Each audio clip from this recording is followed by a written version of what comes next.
안녕하세요. 항공역학의 김대한입니다.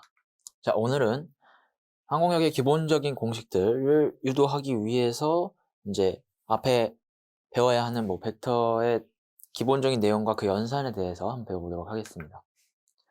자, 먼저 벡터란 무엇인가? 자, 벡터는 우리 물리량은 스칼라 또는 벡터는 아닙니다. 이 스칼라는 압력과 같이 특정한 값을 갖고 있으나 그 방향이 없는 값입니다. 예를 들면 압력이 오른쪽으로 작용하고 있다, 이렇게 설명하지 않죠. 그죠? 압력이라는 것은 어떤 특정 지점에서 사방으로 작용하는 그런 힘입니다. 하지만 벡터, 어떤 힘, 제가 이 칠판을 이렇게 미는 힘, 또는 제가 지금 지면을 딛고 서 있는 이런 힘, 중력에 저항하면서 서 있는 이런 힘은 모두 그 방향이 분명한 힘 아닙니까? 그런 경우에 어떤 물리량의 방향과 크기를 한꺼번에 나타내는 것을 벡터라고 합니다. 자, 이렇게 있고요. 자, 벡터의 사칙 연산은 이처럼 더할 수도 있고 뺄 수도 있습니다. 자, 벡터에 있어서 음의 부호를 붙인다는 것은 방향은 반대로 바뀌면서 그 크기는 일정한 것을 나타내기 때문에 사실 뺀다는 것은 하나의 벡터를 부호를 바꿔서 더한다고 생각하셔도 좋습니다. 자, 스칼라 프로덕트. 이것은 벡터의 내적이라고 아마 배우셨을 겁니다. 벡터의 내적이란 두 벡터에 대해서 사이에 각도가 있을 거 아닙니까? 두 벡터가 같은 작용점으로 이렇게 옮겨서 볼 때 그 사이의 각도를 세타라고 하면 그 세타의 코사인 값, 그리고 각 벡터의 크기입니다. 이렇게 절대값 표시를 한 거 크기를 곱해서 나타낸 것입니다. 자, 이 스칼라 프로덕트는 어떻게 보실 수 있냐면 A라는 벡터를 우리 지금 이 강의를 들으신 여러분들은 혹시 기하 벡터를 안 배우셨을지도 모르겠지만 간단하게 설명을 하자면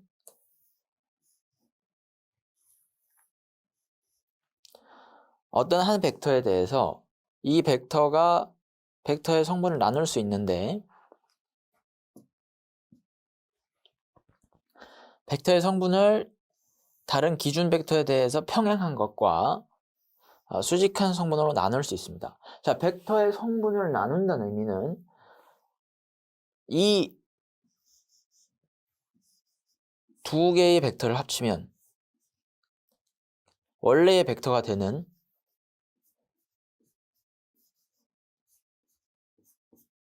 그런 경우를 말합니다. 자, 이때 이 스몰 a 벡터는 큰 a 벡터가 큰 b 벡터에 대해서 그 b 벡터와 같은 방향의 성분만을 나타낸 것 아닙니까? 그렇게 나타냈을 때 이 스몰 a의 길이가 크기지 않습니까? 길이와 큰 라지 b 벡터의 크기를 곱한 값이라고 생각하시면 되겠습니다.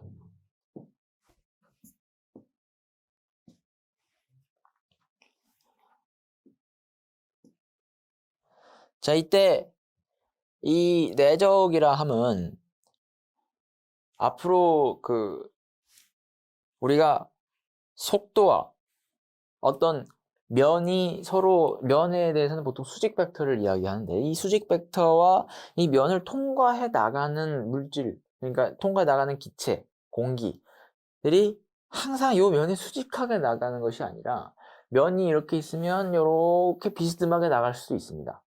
자, 이렇게 보면 이 면을 통과하는 것들은 사실상 면을 수직하게 통과하는 것들과 면에 평행하게 그냥 면을 통과하지 않고 미끄러지는 그런 성분으로 나눌 수 있습니다.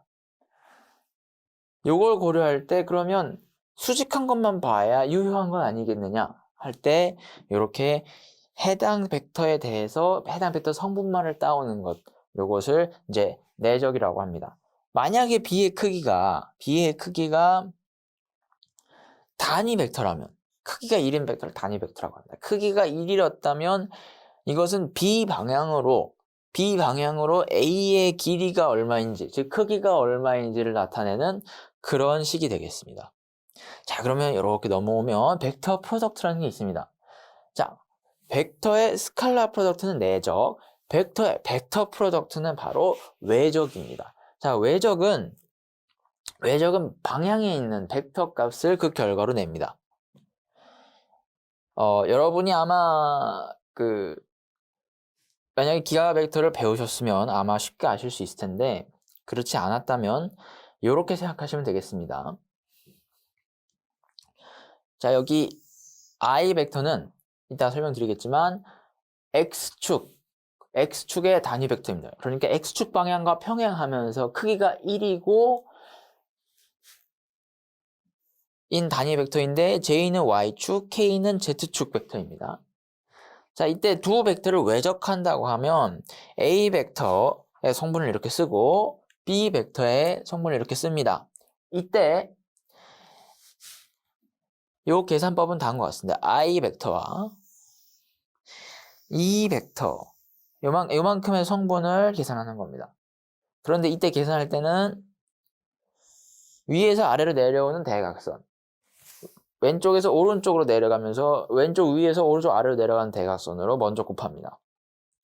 그 다음에 거기서 왼쪽 아래에서 오른쪽으로 올라가는 방향으로 곱한 값을 빼주게 됩니다. 그게 이 값이고요. 그럼 이것이 외적한 벡터의 새로운 X축 성분 방향입니다. X축 성분 값이고, 자, 나머지들도 특히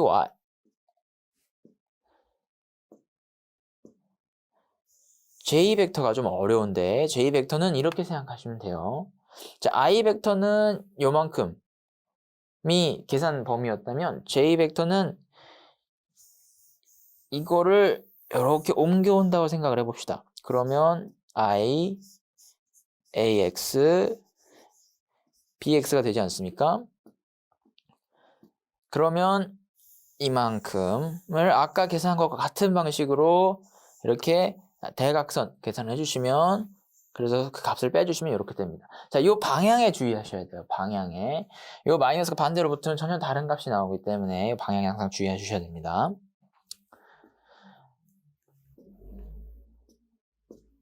자, 그럼 K는 어떻게 하느냐? K 역시 마찬가지입니다. K 역시 AX, BY에서 AY, BX를 빼주면 이와 같은 값을 얻을 수 있습니다. 자, 그런데 외적 벡터는 이 값을 계산하는 게 다가 아니라, 자, 보시면 크기는 각 벡터의 길이에 그 사이에 각 세타의 사인 값을 곱한 것이 바로 그 크기가 됩니다. 요 방향에 붙어 있는데 요 방향은 어느 방향이냐?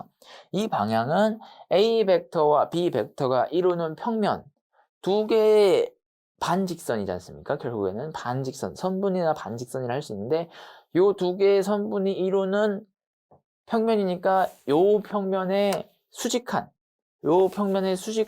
지금 제 몸이 이루는 축 있지 않습니까? 그 수직축이 바로 외적한 벡터의 방향이 되겠습니다. 자, 두 번째는 이제 좌표계에 대한 설명입니다. 자, 먼저 이렇게 수직한 좌표계를 직교좌표계라고 합니다. 직교좌표계. X축, Y축, Z축에 X, Y, Z인데, 자, 여기서 항상 Z축 방향을 헷갈리시는 분들이 계셔요. 자, Z축 방향은 마음대로 정하는 것이 아니라, 그러니까, 가끔씩 여기다가 Y를 쓰고, 여기다 X를 쓰는 경우도 있어요. 때에 따라서는. 그렇게 하는 경우가 더 편하기 때문에 그런 겁니다. 자, 그런데 그럼 이런 경우에 Z축 방향은 어떻게 되냐? Z축 방향은 반드시 반대로 가요. 그리고 지금 X, Y 방향이 이렇게 되어 있을 때 Z축 방향을 반대로 생각하는 분들도 계십니다. 자, 여기서 명확한 기준을 가져야 되는데 어떤 기준이냐? 자, 앞서서 외적에 대해 설명드렸죠. X축과 Y축을 외적.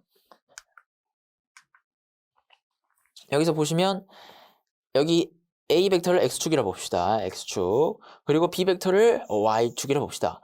그러면 A에서 B로 손을 움켜쥐는 방향. 오른손을 보세요. 오른손 A에서 B로 손을 움켜쥐는 방향의 엄지손가락 방향이 바로 외적의 방향입니다. 이 방향이 반대로 되지 않게 주의하셔야 돼요. 자, 그러면 직교좌표기 역시 이렇습니다.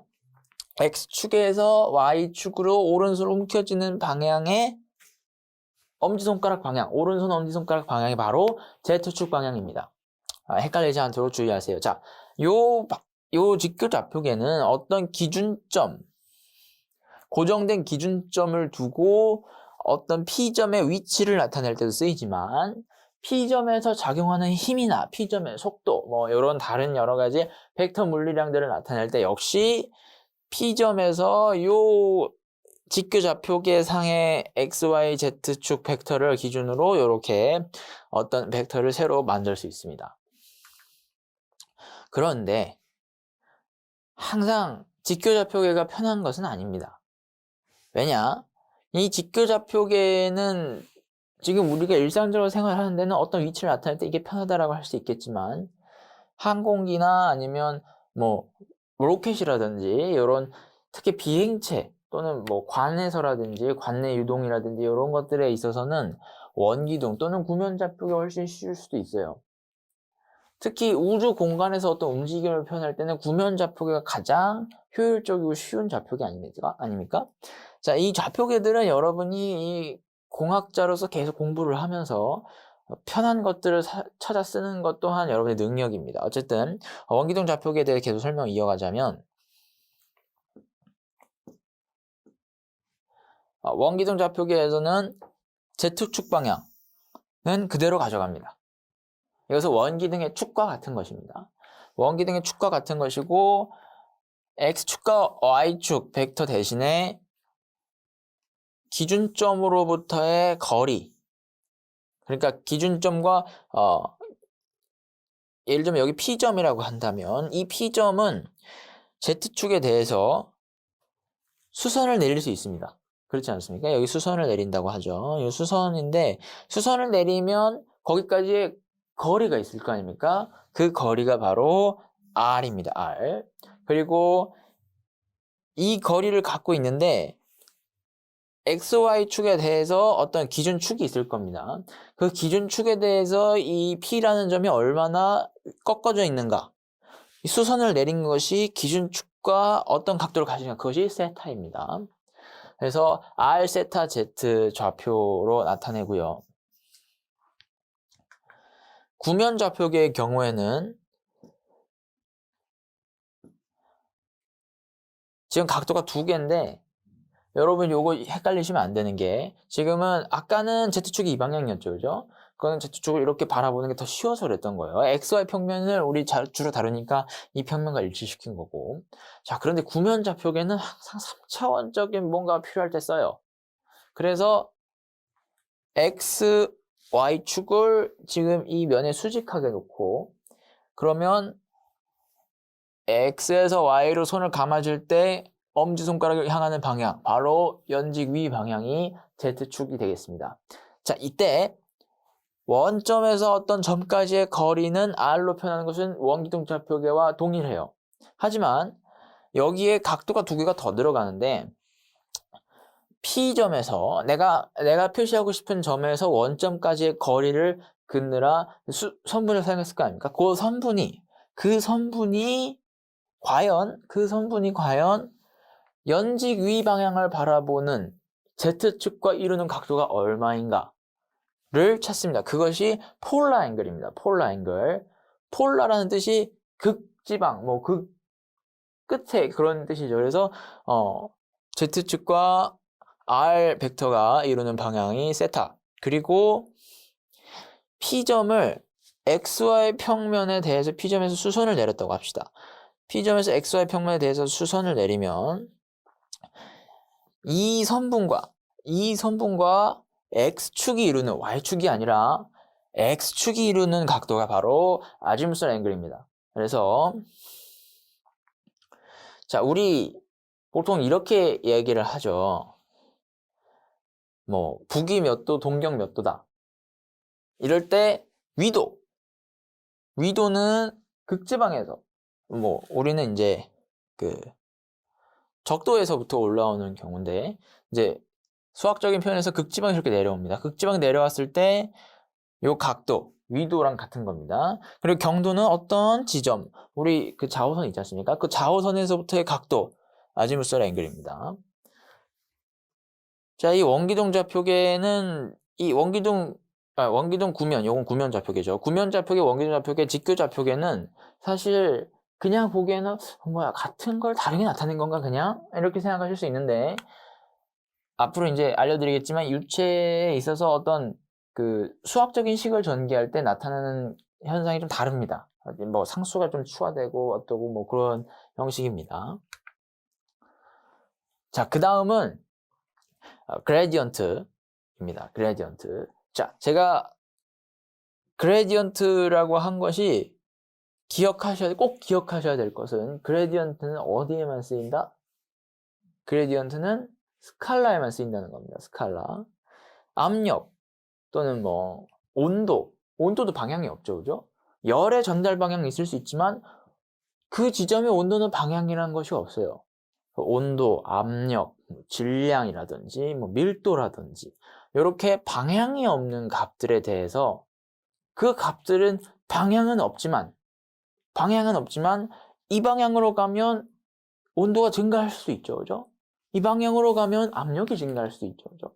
그래서 온도나 압력이 어떤 공간이나 평면에 있을 때 그 평면 안에서 해당 방향으로 갔을 때 변화하는 폭, 기울기 뭐 이런 것들을 나타낸 것이 그레디언트라고 할 수 있겠습니다.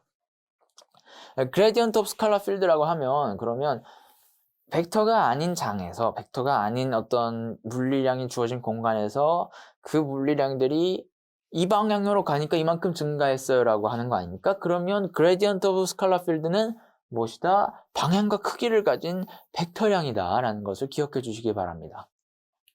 반드시 스칼라장에서만 적용하셔야 되고요. 시작점. 이 시작점은 그러니까 그레디언트 오브 스칼라 필드는 어떤 지점에 대해서 값을 계산하는 겁니다. 이렇게 특정 지점에 대해서.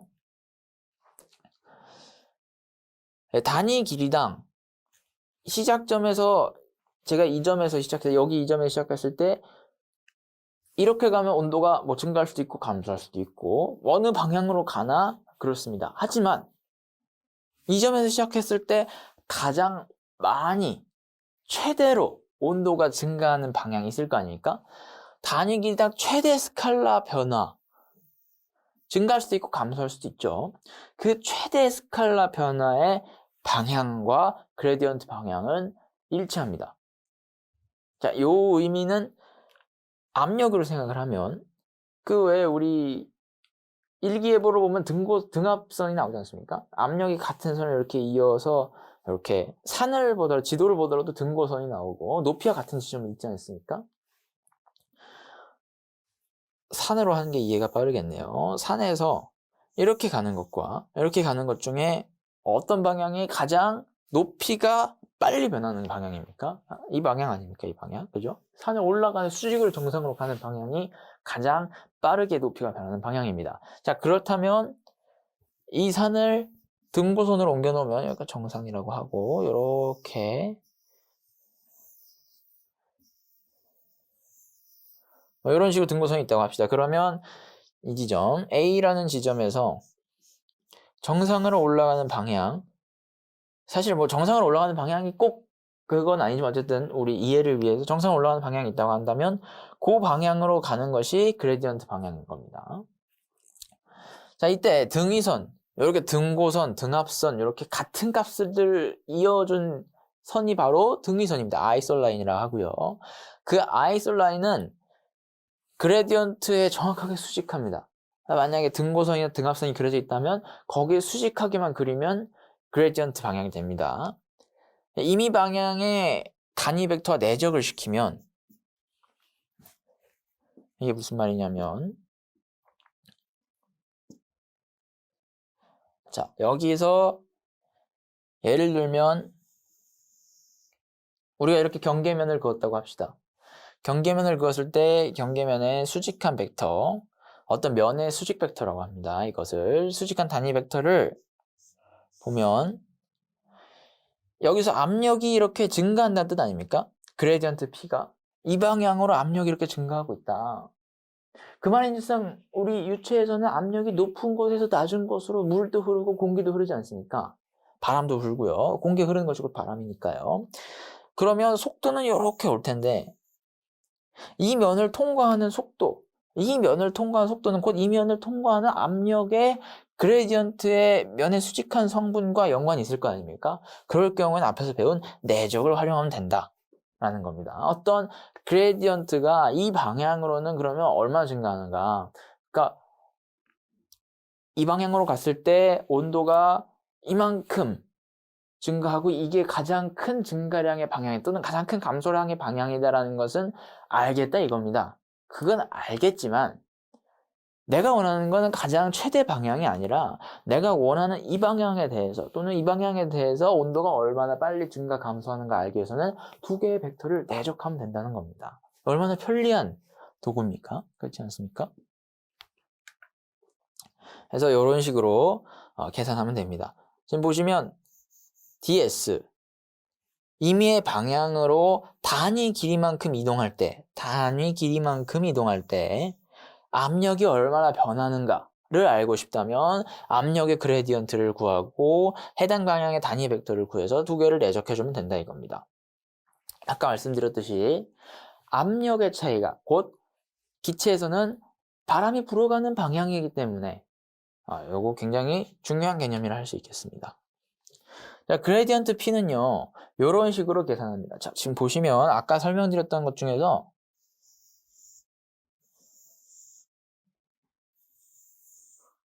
지금 XYZ 좌표계가 가장 표준이라고 본다면 이렇게 계산하는 겁니다. 그런데 이것을 원기둥 좌표계로 바꾸면 이상하게 하나 붙어요. 그죠? 이것을 구면 좌표계로 바꾸면 이상하게 더 많이 붙어요. 그죠? 그래서 이 식은 외워두시고 아마도 시험에서 여러분이 이런 걸 계산하라고 나온다면 분명히 이 식을 줄 가능성이 사실 더 큽니다. 하지만 안 줄 수도 있으니까 시험 들어가기 전에 꼭 외우고 들어가시기 바랍니다. 자, 이 그레디언트는요, 이런 식으로 계산을 합니다. 어떤 그레디언트를 이렇게 이 기호는 뒤에 또 나오는데 이 그레디언트 기호는 연산기호라고 생각하셔야 됩니다. 연산기호. 우리 더하기 P 하면 앞에 무언가에 P를 더하는 거지 않습니까? 마찬가지로 그레디언트 P다 하면 그레디언트라는 연산기호가 요만큼 차지하는 겁니다. 그레디언트라는 연산기호가 이만큼을 차지하고 있어요. 그래서 보통 이렇게 얘기를 합니다. 편리하게 생각하기 위해서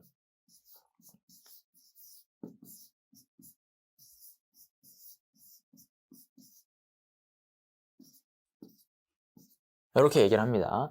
이 벡터와 요 미분 기호를 같이 생각을 해서 이렇게 묶어서 그레디언트 기호다. 요것은 요런 연산을 수행한다라고 보통 이야기를 합니다. 자, 그러면 이제 그레디언트와 기호는 같은데 그리고 의미도 사실 비슷한데 벡터에 대해서 어떻게 하느냐. 벡터에 대한 그레디언트로 생각하시면 돼요. 이거는 다이버전스는 벡터 필드의 변화에 대한 겁니다. 아까는 압력처럼 방향이 없는 물리량들의 어떤 그 변화를 알아보기 위해서 그레디언트를 취한다라고 합니다. 보통 그레디언트를 연산해라가 아니라 압력에 대한 그레디언트를 구하시오. 압력에 대해서 그레디언트를 취하면 이렇게 된다. 뭐 이런 식으로 얘기를 합니다. 다이버전스는 벡터에 대해서 하는 겁니다. 벡터 어떤 속도나 아니면 뭐 힘이나 예를 들면 자기력 같은 게 나올 수 있겠죠. 왜 우리 자석이 있으면 이런 식으로 자기력선 있지 않습니까?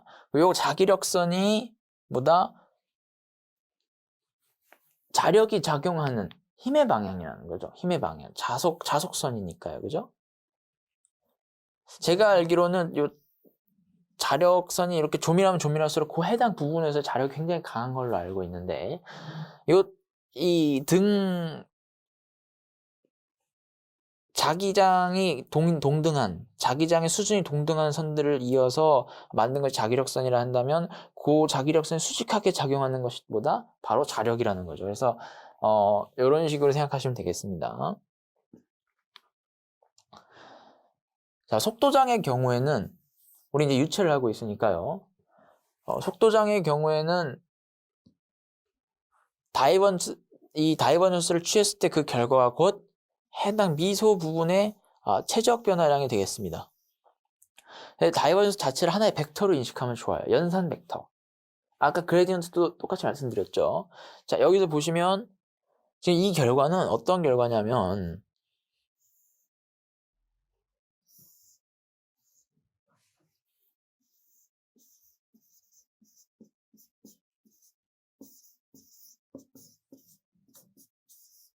이렇게 속도 벡터를 직교좌표를 나타낼 수 있지 않습니까? 그러면 앞서 말씀드렸던 것처럼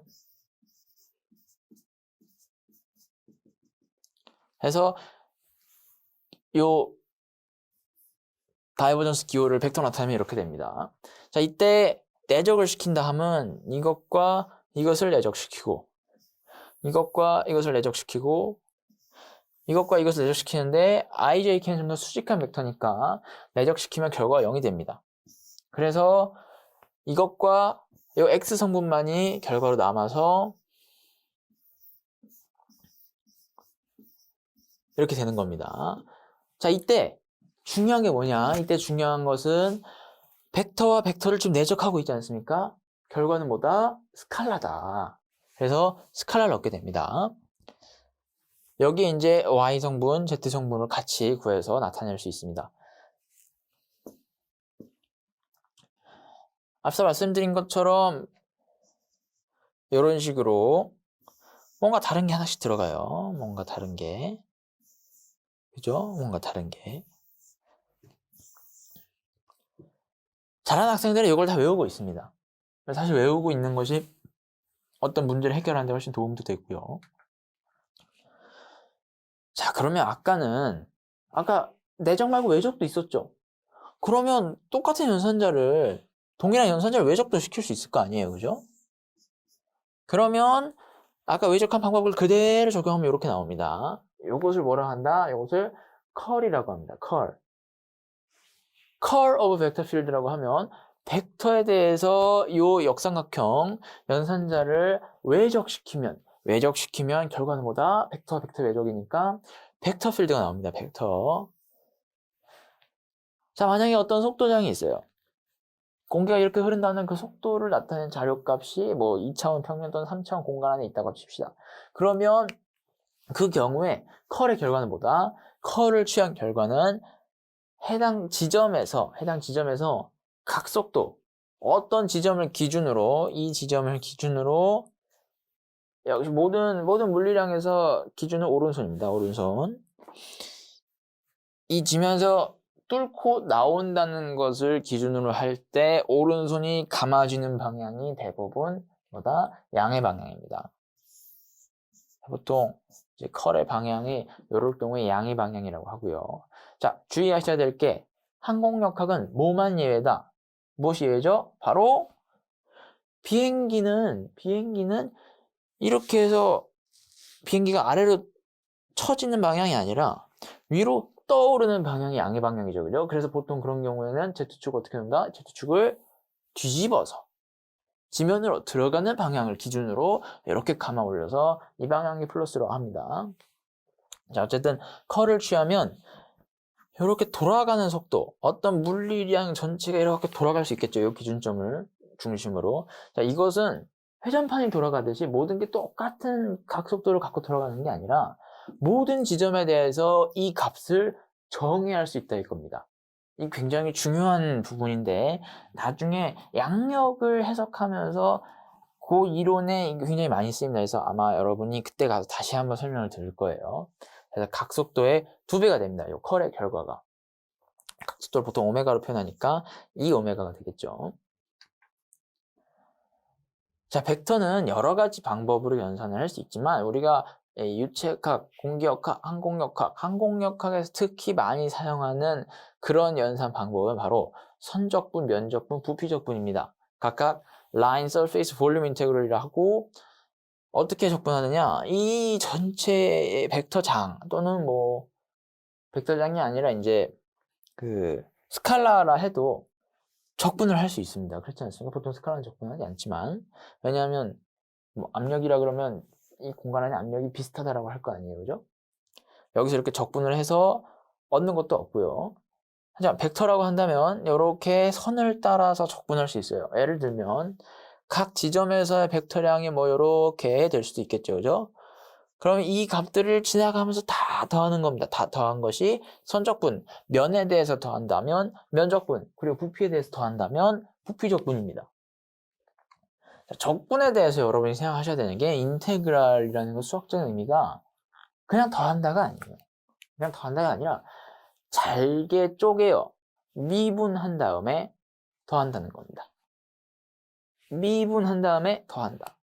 이것이 왜 중요하냐면 적분기호에 보면 이런 게 나와 있죠, 그죠? 우리가 지금까지 이과 수학에서 또는 문과 수학에서 배웠던 것들을 돌이켜 생각해 봅시다. 이것을 뭐라고 하죠? 미분 변수라고 하죠, 그죠? 적분 변수라고 합니다. 그런데 역학에 있어서는 이제는 미분 적분 변수가 뭐다? 벡터로 나옵니다. 벡터. 지금까지는 단위 면적, 단위 길이, 단위 부피에 대해서만 생각했는데 그것이 아니라 단위 길이라면 해당 길이, 선분이, 단위 선분이 바라보고 있는 방향이 있을 거 아닙니까? 그 방향까지 같이 포함한 겁니다. 면이라면 그 면에 수직하는 방향이 있을 거 아닙니까? 그 방향을 단위 법선 벡터로 나타낸 것입니다. 당연히 부피는 뭐가 없죠? 방향이 없죠. 그죠? 부피는 방향이 없으니까 부피는 그냥 스칼라로 나타냅니다. 자, 이렇게 보면 스몰 s는 보통 선분을 뜻하고요. 라지 s는 보통 면을 뜻합니다. 자, 이렇게 돼 있다면 얘는 이렇게 바꿀 수 있어요. 지금 여기 법선 벡터 n이 나와 있죠. 그죠? 그러면 n 벡터 곱하기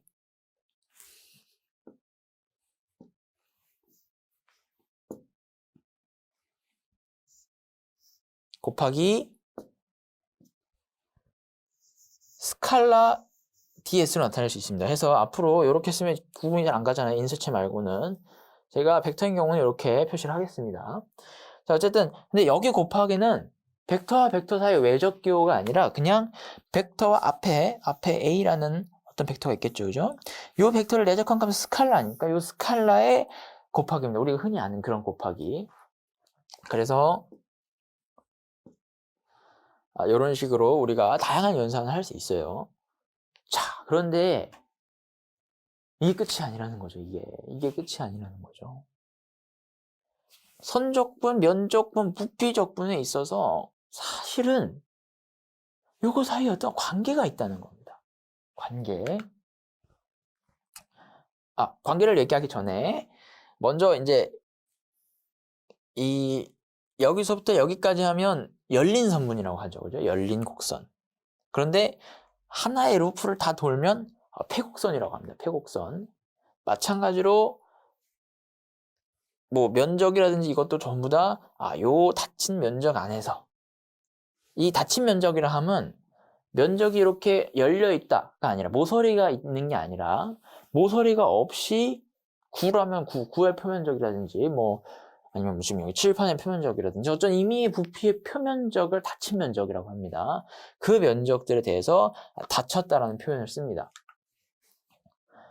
자, 그러면 그런 닫힌 면들에 대해서 닫힌 선분이나 닫힌 곡선이나 닫힌 면, 그러니까 폐곡면에 대해서 몇 가지 정리들이 있는데 아주 신기합니다. 예를 들면 스토크스 정리는 잘 보세요. A라는 어떤 벡터량이 있습니다. 이게 공간 안에서의 뭐다? 속도라고 할 수 있겠죠. 뭐 압력이 될 수도 있고요. 뭐 속도라고 할 수도 있고. 아니면 벡터니까 이제 여기선 속도밖에 안 되겠죠. 그죠? 여기선 벡터만 됩니다. 헷갈리시면 안 돼요.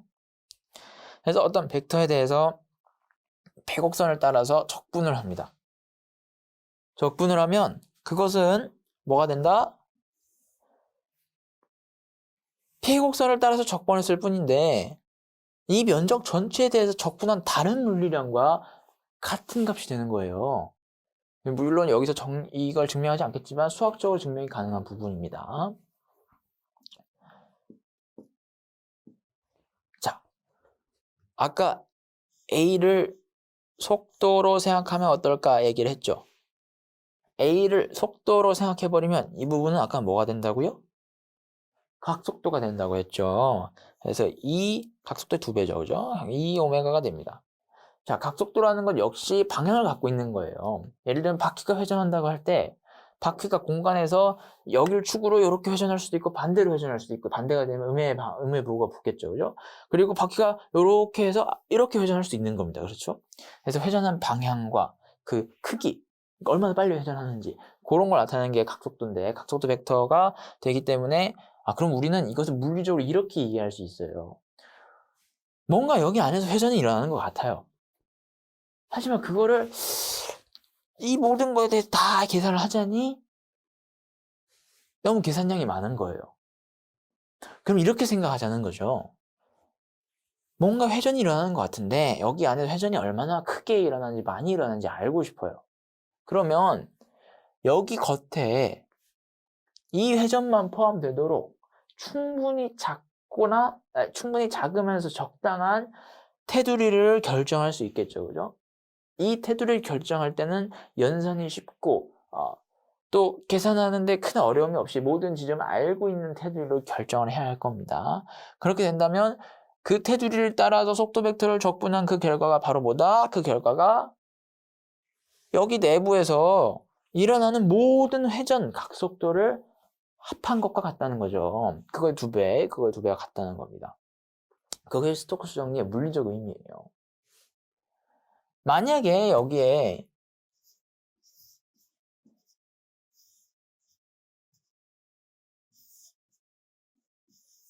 이런 식으로 회전이 여러 개 생긴다고 한다면, 그리고 이 회전이 뭐 각각 다 같은 크기인데 지금 방향이 다른 게 2개씩 있죠. 그죠? 그러면 여기 안에 회전을 다 더하면 뭐가 돼요? 0이 되겠죠. 그죠? 그래서 만약에 그러면 이 회전이 이 방향이 아니라 지금 이 방향으로 되어 있다면 이 하나만큼의 회전 성분이 나오겠죠. 여기에. 그래서 그렇게 생각해 주시면 되겠습니다. 근데 사실 평면에서 보는 건 몇 개 없죠. 그죠? 평면에서 보는 건 익형일 때만 평면에서 봅니다. 실제 날개는 모두 다 3차원이기 때문에 이 3차원 공간으로 넘어가서 보면 다이버전스 정리는 이런 겁니다. 어떤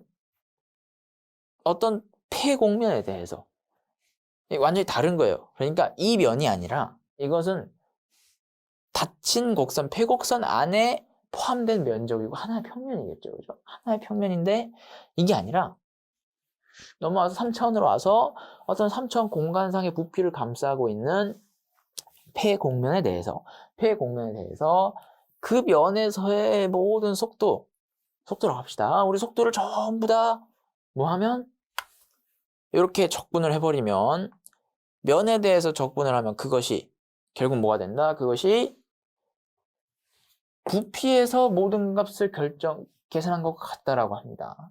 자, Divergence of Velocity가 아까 뭐라고 했죠? 속도정의 경우엔 다이버전스 결과가 곧 뭐다?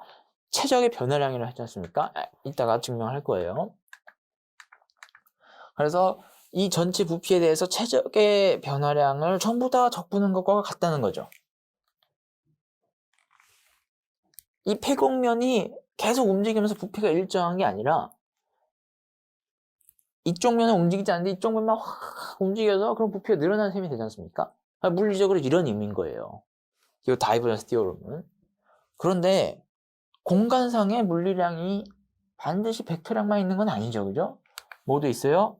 스칼라량도 있어요. 그래서 그레디언트 티오럼은 압력에 대해서 주로 하는데 어떤 스칼라량에 대해서 폐공면에서의 압력을 모두 적분하면 그것은 곧 뭐다? 그것은 전체 최적에 대해서 압력이 어떤 방향으로 변하는가를 나타낸 것과 같다는 겁니다. 이 다이버전스가 굉장히 중요해요. 앞으로 많이 나올 거고 특히 이 다이버전스는 여러분이 꼭 외우셔야 됩니다. 꼭. 아주 중요해요. 이 모양이 나왔을 때 바로 이거 다이버저스 티오럼이네 라고 알 수 있어야 될 정도입니다. 사실 지금까지 나온 개론적인 내용들은 전부 다 여러분이 알면 알수록 앞으로 수업을 듣기 편한 내용들이에요. 뭐 예를 들면 제가 오리엔테이션 시간 때 알려드렸던 그림을 보여드렸죠. 그림을 보여드렸던 그 익형에서 여러 가지 용어들은 앞으로 제가 나올 때마다 중간중간 계속 설명을 드리겠지만 분명히 그 그림 하나를 통째로 외우는 것도 여러분에게 큰 도움이 됩니다. 개론 시간에 나왔던 건 다른 여러 가지 상수들이나 이런 것도 지금 당장 물리적 의미는 자세히 알지 못하지만 그걸 일단 외워두는 것이 여러분이 앞으로 항공역학 공부하는 데 있어서 매우 큰 도움이 될 겁니다. 자, 지금까지 벡터의 기본적인 연산들에 대해서 알아봤습니다. 그럼 아까 전에 제가 말씀드렸었죠. 속도장에 대해서 다이버전스를 취하면 보다 최적의 변화량이 된다. 그거 한번 해보도록 하겠습니다.